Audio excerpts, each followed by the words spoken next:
Stories of the past, roots and tradition, memories are cast in an Appalachian reunion. A taste of heritage, screen porch suppers, tales tall as a mountain ridge as we go deeper in the holler.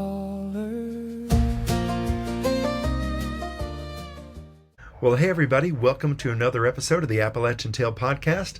I'm Jimmy Proffitt, your host, and we're going to go a little bit deeper in the holler again today. But today it's just me again.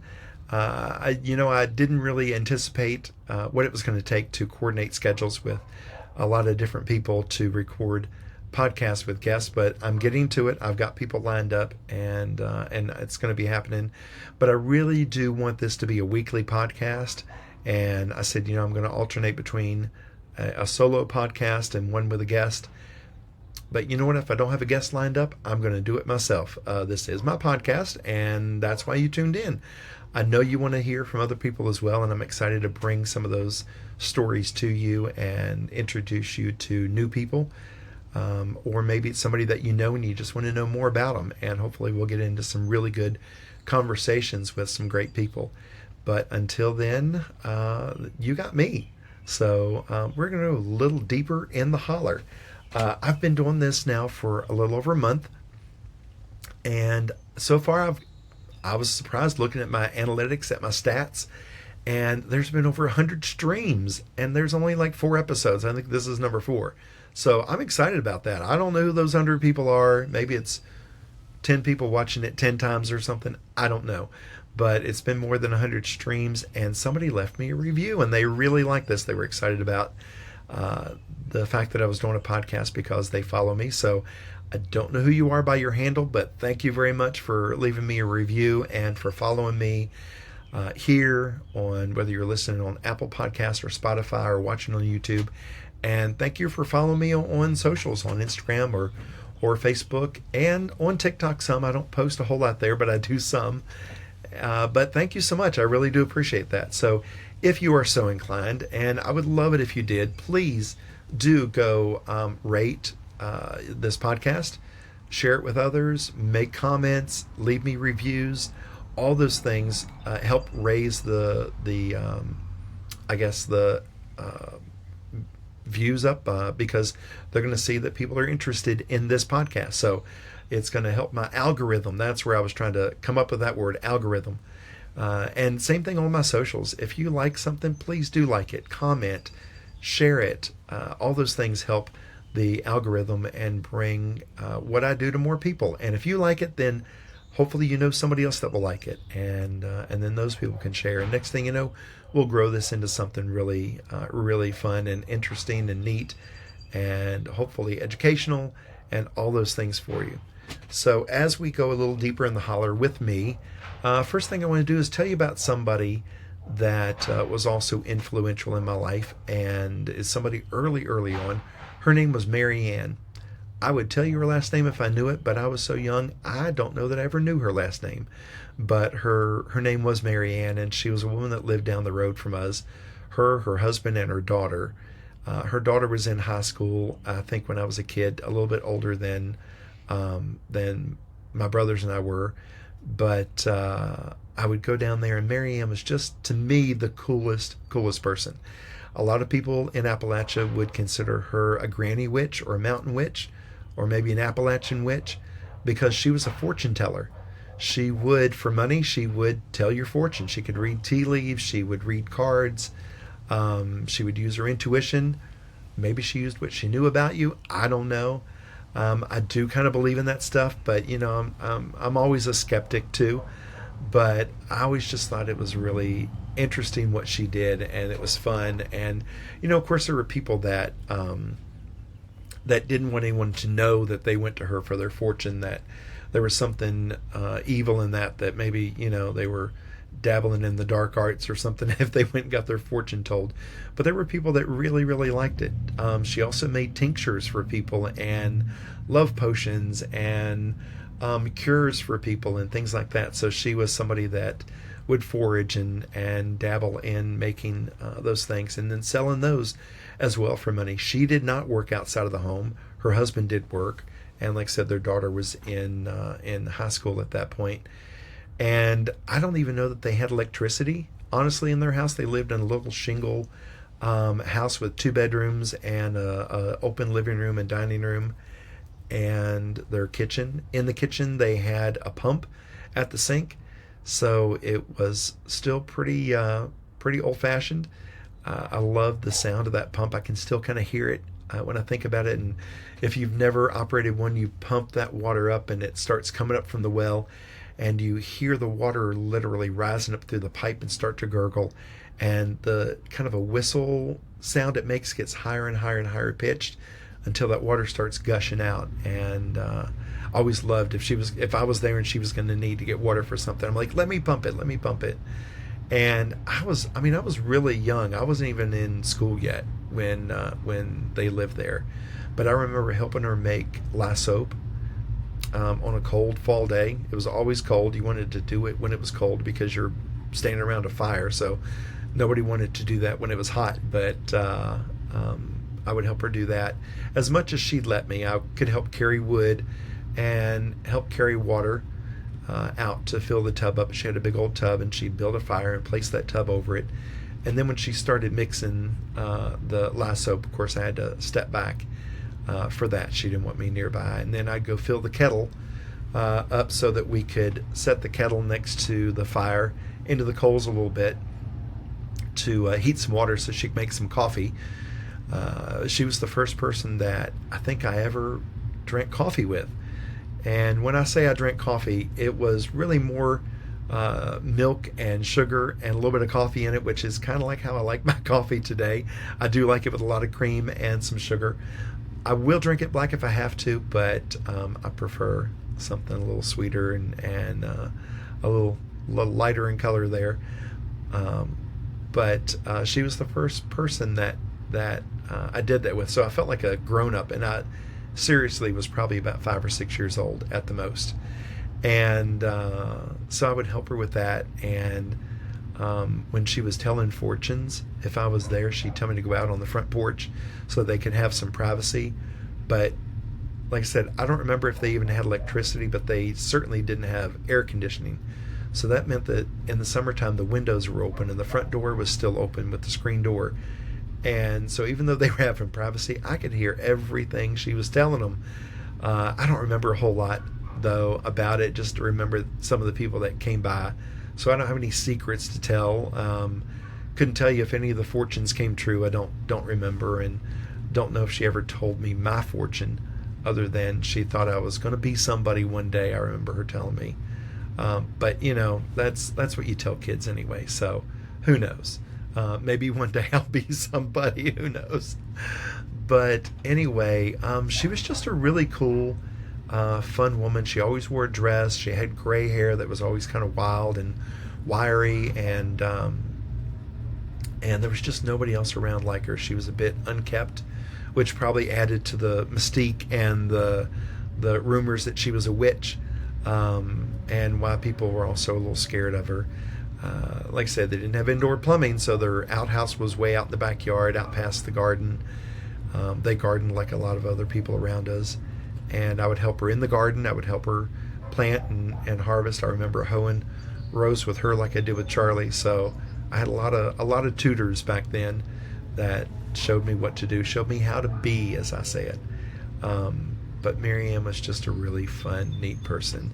When I wrote my book, and I've talked about my cookbook, Season in Appalachia, for those that don't know, it came out back in October, and it's 75 recipes that were all born out of recipes that I'd been making for years, recipes that my parents made, my grandmother's recipes that my aunt shared with me. And so I've got everything in there, from pickles to biscuits and cornbread to meats and mains and side dishes and desserts and drinks, a little bit of everything. And we say 75 recipes, but really there's more than that, because I give you a lot of little recipes, like how to make your own baking powder and cake flour, and how to make your own butter and lard, things like that. So there's a lot more in there than just those recipes. But so when I wrote the cookbook, I also included some poetry in there. I wanted to do some poetry about the different seasons to go along with Seasoned in Appalachia. But after I did that, I decided I wanted to try putting some of them to music. So I used AI to do that. I found a platform that I used, and I wrote the words and plugged them in and just let it do its thing and see what it spit back out. And that was a lot of fun. So I decided to write even more than just those 4. And one of the songs that I wrote was about MaryAnn.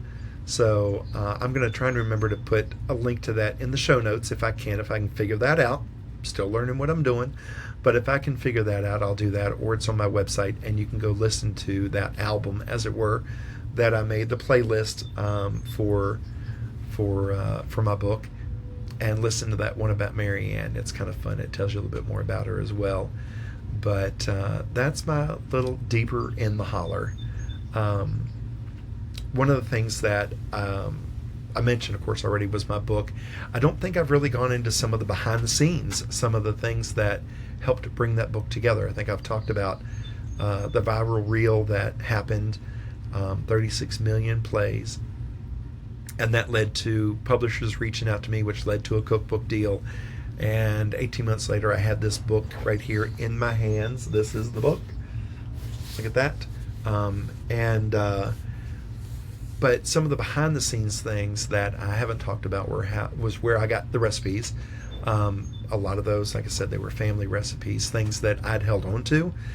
When I said I wanted to write a cookbook one day, I knew there were recipes that I needed to hold on to and not share until the book. And that way I could tell the full story with each of those as well. And a lot of my grandma's recipes. And then recipes that, not that I had them from memory, but I remembered the food. And so then I had to develop recipes and figure out how to make some of the things that I made. And so that's where some of those came from as well. And then things that I just played with. But when it came time to picking the recipes, they said they wanted 75 to 80 recipes.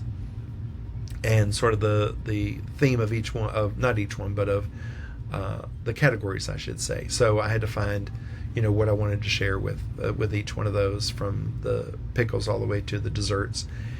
And a lot of the recipes that I picked, I already knew. I didn't have to really test them again because I'd been making them for years or developed them. But then it came time to writing the book, and they said they wanted about 35 to 40,000 words, which is not too hard for me. As you can tell, I like to talk, and if I write like I talk, then I've got quite a bit. But I was already familiar with writing with word count when it came to writing.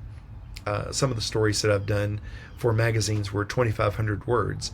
So I was like, well, okay, so I just need to do about 20 stories and I'll have what I need altogether. But that did include the recipes, so that helped right there. I didn't realize at first that was recipes included in that word count. So that helped a lot. But I did have to go through and rewrite a lot of recipes. So even some that were in my grandma's box that my aunt gave me to use, I had to go through and really write the recipe. And some of them were just notes. Some of mine were just notes, things that I knew how to make, but I made notes on what I wanted, what I was using in the recipe. So after I wrote them out or rewrote them, then I really needed to test them to make sure that what I wrote made sense. And so when it came time for the photo shoot, which we did here at the house, and I styled everything for the book, and a friend of mine shot it all. We got that gig from the publisher as well. That was something that I had really had to audition for and bid for. And so that was a lot of fun to be able to get to do that, something I really wanted to do. Again, telling that full story, because it was not only my words, but what I wanted the recipes to look like as well when they were prepared. But and I've just lost my train of thought because I sidetracked myself. Have you ever done that? Just totally sidetracked yourself, and then you forgot where you were going? Oh, behind the scenes. That's where I was.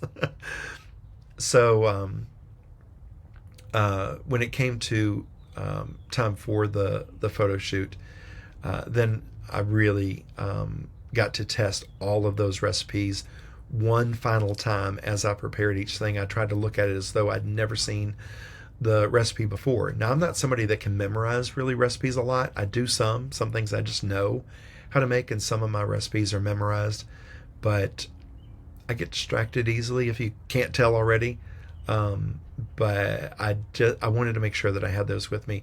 So I'll do that even today. If it's a recipe that I know, I'll still grab my cookbook and I'll get that out and follow the recipe to make sure that I don't get distracted and forget to add something or do something I was supposed to do. Doesn't mean I haven't messed up. Even with my own recipes, I'll mess up sometimes. But that was not as hard and as daunting as I thought it was going to be. And I said from the beginning, I wanted to enjoy every single minute of the cookbook.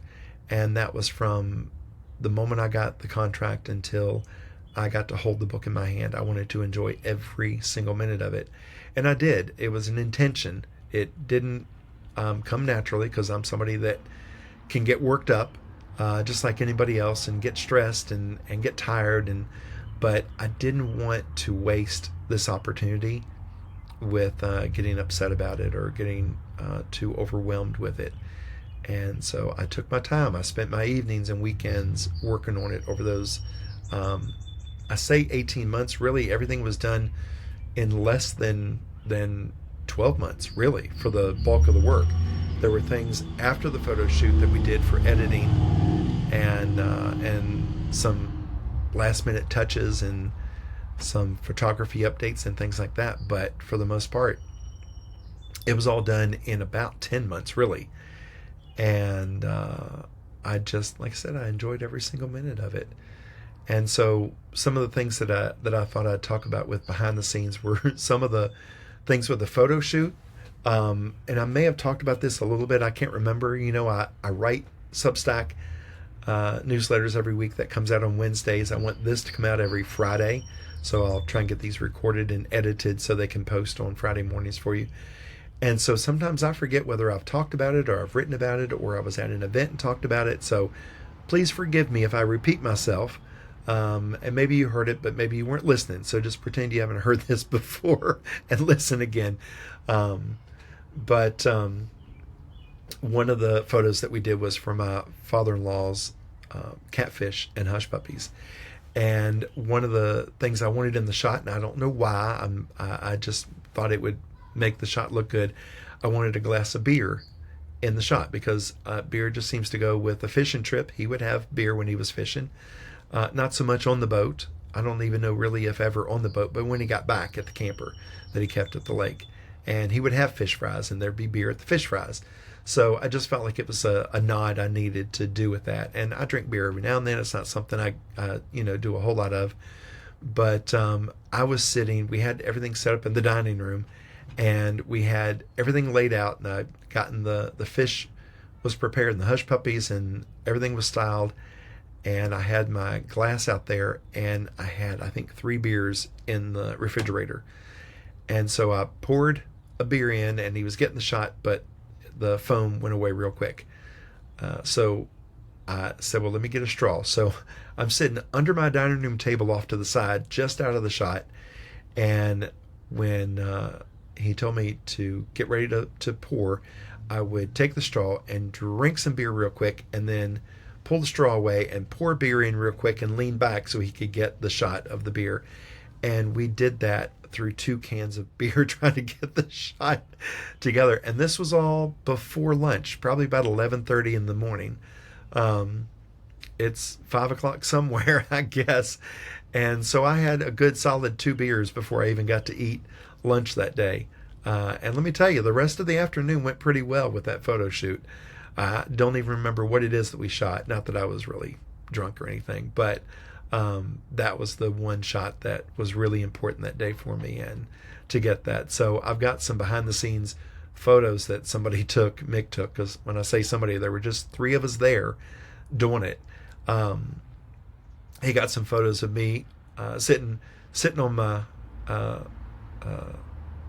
butt on the floor with my legs crossed, with a straw in one hand and a can of beer in the other, and trying to get that shot. And we did, and it's one of my favorite shots in the book. And that particular shot of the catfish and hush puppies made the chapter opening, which I was really excited about. And so that was fun. So that's a little bit behind the scenes of the cookbook, and I'll try and remember to do more of these behind the scenes. I'll tell you about different parts. And I guess for those watching, let me pull up that picture here and I'll show you. It's going to take me a second to find it, so I'll try to keep talking while I'm doing this. But to show you that shot that I got, and if I can find it, I'll put that shot up on my socials for you to see. But this is the shot I was talking about, and that's the glass of beer that I kept drinking, trying to get a good foam on that. And you can see that's like a perfect shot. I'm really happy with that one. And let me tell you, that catfish, we may have been really hungry, and maybe I was a little tipsy at that point. That was the best catfish. And Mick will tell you that when we do something, especially when I'm making something, there are times that it's the best it's ever going to be, and that may be one of those times that it's the best it's ever going to be. It's always good, but I don't know that you can ever relive some of those best moments, and maybe you shouldn't. Let it be what it is. Let it be that best moment. And that's what that was for that shot. And I've got some more of those that I'll tell you about in future episodes on these behind the scenes. Maybe we'll call these beneath the cover. So if we're going deeper in the holler, we're going to go behind the cover here of the book and tell you more about some of those fun stories of putting this together. And then hopefully I'll have fun stories of book number 2. No, I don't have a deal. I haven't talked to a publisher about it. I think I've mentioned to you that I want to write another book, and I am working on that. So I've got some ideas. I'm really excited about the theme for this next book. It's going to be, I don't want to tell you the title yet. I don't want to give it away. I've told a few people, a few small groups that I'm kind of testing out the title with to see what they think and the idea of the book. But it's going to be a collaborative book a little bit. So there'll be recipes that I'm collecting from people and telling their stories. But of course, there'll be a lot of my recipes in there as well. But with each section, there's going to be somebody else that's adding something to that story and a recipe to what I'm doing. So I'm excited about that idea. And if you like that idea, tell me, please, again, comment. Let me know, leave a review, tell me what you think. I want to know more about what you're wanting to hear. And that's going to be really important to help make this podcast and even my Substack and all those things really grow. So I would really appreciate that. As I told you with each episode, I like to review an Appalachian Word of the Week. I do that in my Substack, and I don't know if you follow me there, but if you do, there's free editions. I do that, and then some paid. And one of the Appalachian Words I shared a couple of weeks ago is not one that I've ever used myself. I've never really said it myself, other than I'm going to say it here now. And that word is saigoglin. And saigoglin means to be crooked or wobbly, or another word that I would have used and my mom used all the time was cattywampus. Something that's just a little off kilter. And so you might say that road is saigoglin. If it's real windy, that table, if it's wobbly, that table is saigoglin. And I think it's a fun word.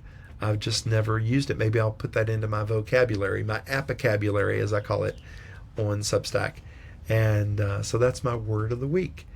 And I talked about recipes that I want guests to bring with them to talk about, and it's going to be what would they bring to my Screen Porch Supper and become a member of the Screen Porch Supper Club. And so today I want to share a recipe with you that I just shared on Substack that just went out, and it was one that I found in my grandma's recipes that I've not used. I've not even tested this one yet. So I really want to get some feedback. If there's any of you out there that want to test this recipe and let me know what you think, you can send me a DM on socials or message me back here. However you want to do it, it's fine with me.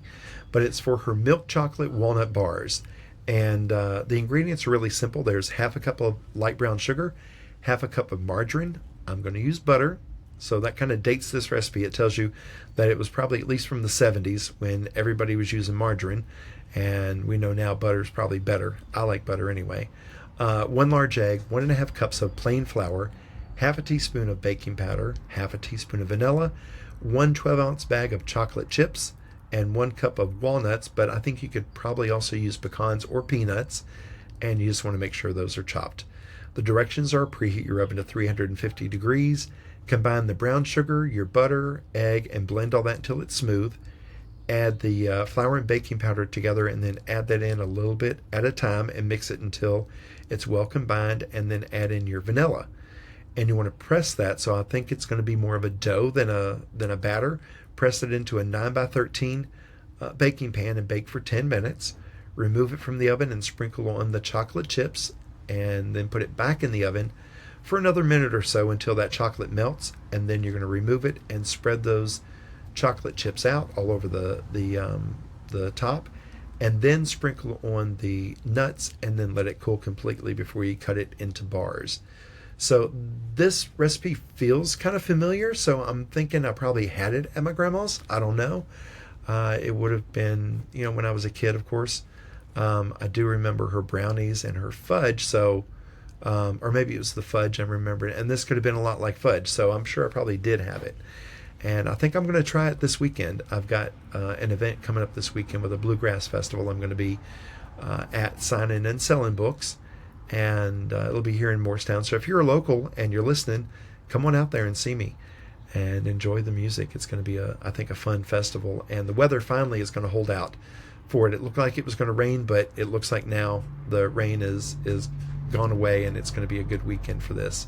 So I'm excited about that. It'll be a great opportunity to get out there and meet some of the locals and listen to some good music. So that's going to be fun. Well, guys, that's it for today. I'm going to let you go. As my friend Landon Bryant says, let me let you go. And you'll have a great day. I'll talk to you soon. Well, friends, that's it for today. Thank you for listening to the Appalachian Tale Podcast. I'm your host, Jimmy Proffitt. This podcast is recorded in Greenhouse Studio right here in my backyard, and produced and edited by me with a little help and a lot of encouragement from my husband, Mick. You might know him as Mick on the Porch. If you've enjoyed today's episode, like, rate, and comment, and share it with someone who appreciates a good story, good food, and a little bit of Appalachia. I'll talk at you later. Y'all be safe, and let me know you got home okay.